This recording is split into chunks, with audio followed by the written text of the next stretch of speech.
گل plaza کی خوفناک آگ، 15 جانیں نگل گئی، خواتین اور بچوں سمیت 65 افراد لاپتہ، 36 گھنٹے کی کوششوں کے بعد آگ بجھا دی گئی، کولنگ اور ملبہ ہٹانے کا عمل جاری، امدادی ٹیموں کو بعض افراد کے اعضاء بھی ملے، ناقابل شناخت لاشوں کی شناخت ڈی این اے کے ذریعے کی جائے گی، ریسکیو 1122 کے ایم سی، پاک فوج، پاک بحریہ اور ایف ڈبلیو کی ٹیموں نے آگ بجھانے کے عمل میں حصہ لیا۔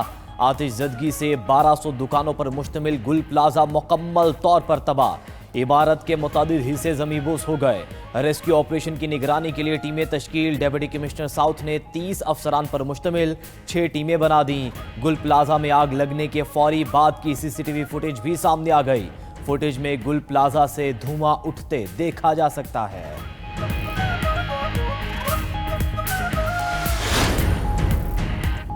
سندھ حکومت کا سانحہ گل پلازا میں جاں بحق افراد کے لواحقین کی فی خاندان 1 کروڑ روپے دینے کا اعلان، امدادی رقم کی فراہمی کل سے شروع ہوگی۔ آگ لگنے کی حتمی وجہ تاحال معلوم نہ ہو سکی، کوشش ہے لاپتہ افراد کا پتہ چل جائے، انکوائری کے بعد پتہ چلے گا کس کی غلطی ہے، اسے سزا ملے گی۔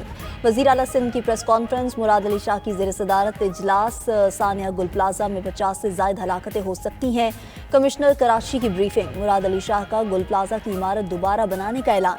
وزیر اعلیٰ سندھ نے کہا کہ پلازا میں 1200 دکانیں بتائی جا رہی ہیں، یعنی 1200 متاثرین ہیں، جانی نقصان کا مطلب ہے کہ کئی خاندان شدید متاثر ہوئے ہیں۔ مراد علی شاہ کی ملبہ اٹھانے کا کام فوری شروع کرنے کی ہدایت، گل پلازا متاثرین کے لیے کمیٹی قائم کر دی۔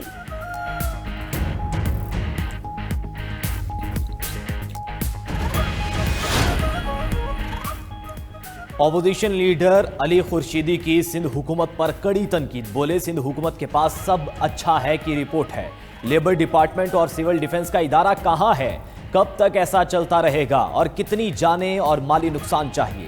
کراچی بدترین شہروں میں شامل ہو رہا ہے، بلدیاتی نظام خود مختار نہیں، لولا لنگڑا نظام چل رہا ہے۔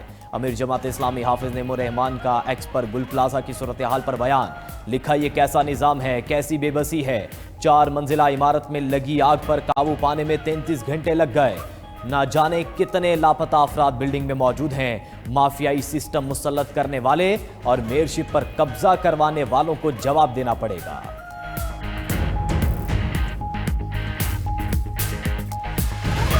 بھتیجا یہاں کام کرتا تھا دکان میں، شاپ میں، وہ ہفتے سے لاپتہ ہے، کوئی رابطہ نہیں، کوئی اس کا کچھ بھی نہیں آیا۔ ہم ہفتے سے یہیں پہ آئے، میرے کزن وغیرہ سب، کوئی معلومات نہیں ہو رہی اس کے ہمیں۔ 35 سے 40 افراد ہیں ابھی اس وقت، اور کچھ زندہ بھی ہے، کچھ تڑپ بھی رہے ہیں۔ ابھی یہاں سے عوام بھاگی ہے، تقریباً 40 سے 50 بندے یہاں سے گئے، انہوں نے کہا ہے کہ بھائی ہمیں جانے کی اجازت ہو، جو بچا ہوا ان کو ہم باہر نکال لیں۔ عمارت میں پھنسے لوگوں کے لواحقین معجزے کے منتظر، کسی کو اپنی ماں تو کسی کو بیٹے کی تلاش، پیاروں کے زندہ ہونے کی آس، جاں بحق اور لاپتہ افراد کے اہل خانہ اور دوست غم سے نڈھال۔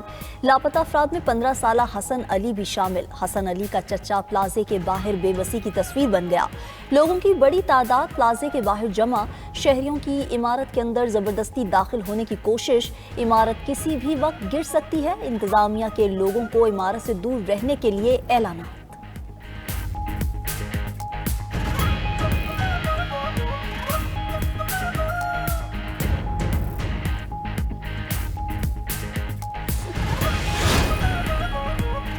کراچی کے تاجروں کا یوم سوگ، گل پلازا سانحے میں تاجروں کی جمع پونجی جل کر راکھ، دکانداروں نے فائر بریگیڈ اور انتظامیہ کو نقصان کا ذمہ دار قرار دے دیا۔ صدر گل پلازا تاجر ایسوسی ایشن تنویر قاسم کا حکومت سے نقصان کے آغاز ازالے کا مطالبہ۔ صدر تاجر اتحاد کراچی عتیق میر نے کراچی کا دوسرا بڑا سانحہ قرار دے دیا۔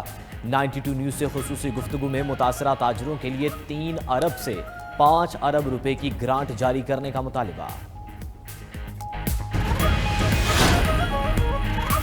گل پلازا میں تخریب کاری کے شواہد نہیں ملے، کراچی پولیس چیف آزاد خان نے 92 نیوز سے خصوصی گفتگو میں بتایا کہ سانحے پر انتظامیہ سے رپورٹ ملی ہے، کسی کی غفلت ہوئی تو متعلقہ مقدمہ درج ہوگا۔ اب تک 14 افراد کی ہلاکت کنفرم ہوئی ہے، 60 افراد لاپتہ ہیں، اسپتال میں اب کوئی زخمی زیر علاج نہیں۔ گل پلازا کی آگ کے بعد لاپتہ 59 افراد کے اہل خانہ کا پولیس سے رابطہ، پولیس کے مطابق موبائل نمبرز کے ذریعے 26 افراد کی لوکیشن گل پلازا کی آئی ہے۔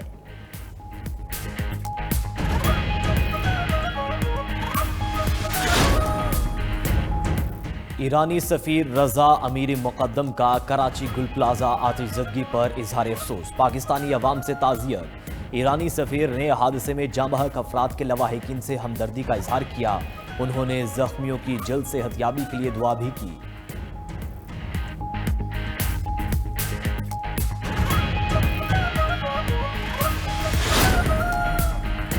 وزیراعظم شہباز شریف آج سے سوئٹزرلینڈ کا 4 روزہ دورہ کریں گے۔ وزیراعظم ورلڈ اکنامک فورم اجلاس میں شریک ہوں گے۔ اجلاس 23 جنوری تک جاری رہے گا۔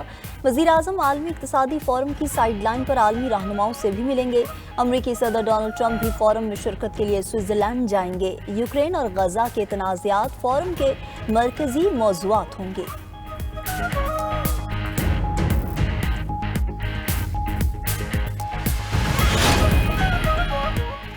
چیئرمین پی ٹی آئی نے جوڈیشل کمیشن اجلاس میں شرکت کو بانی پی ٹی آئی سے ملاقات سے مشروط کر دیا۔ بیرسٹر گوہر نے کہا کہ 27ویں آئینی ترمیم کے بعد جوڈیشل کمیشن کی حیثیت تبدیل ہوئی، بانی پی ٹی آئی سے ملاقات میں مشاورت کے بعد آگے بڑھیں گے۔ نئی عدالت بننے سے اب تک بانی پی ٹی آئی سے ملاقات نہیں ہوئی، جس طرح باقی کمیٹیوں کا بائیکاٹ کیا، اسی طرح جوڈیشل کمیشن اجلاس میں بھی نہیں جائیں گے۔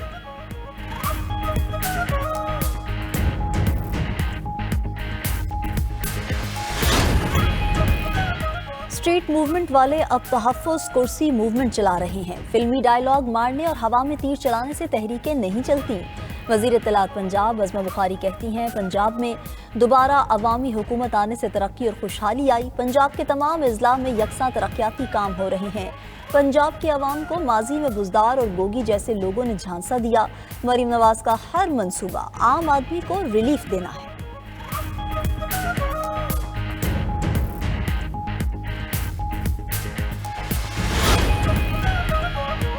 میرٹ اور شفافیت کے نظام سے بھرتیاں بلوچستان کے روشن مستقبل کی ضامن۔ بلوچستان میں سرکاری محکموں میں بھرتیوں کے لیے پہلی بار ڈیجیٹل نظام قائم۔ وزیر اعلیٰ سرفراز بگٹی نے کہا، بلوچستان کے نوجوانوں کو ان کا حق دلائیں گے۔ بلوچستان میں اب نوکریاں میرٹ پر دی جائیں گی۔ سفارش اور رشوت کا کلچر ہمیشہ کے لیے دفن کر دیں گے۔ محکمہ خزانہ بلوچستان میں 111 بھرتیوں کا عمل شفاف اور کامیابی سے مکمل ہو گیا۔ ڈویژن اور ضلعی سطح پر ڈیجیٹل بھرتیوں کا نظام متعارف کرائیں گے۔